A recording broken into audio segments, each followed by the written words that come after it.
সন্দেশখালী কাণ্ডে শেখ শাহজাহানের ভাই শেখ সিরাজ উদ্দিনের নামে লুক আউট সার্কুলার জারি হওয়ার দিনই স্ত্রী সন্তানের ডাকে প্রিজন ভ্যানে কান্নায় ভাঙলেন শেখ শাহজাহান।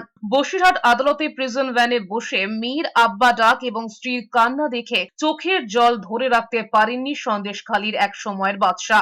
চোখের জল মুছতে মুছতে স্ত্রীকে জানিয়েছেন আল্লাহর উপর ভরসা রাখতে। এদিকে শাহজাহানের আরেক ভাই শেখ আলমগীরকে গ্রেফতার করেছিল সিবিআই।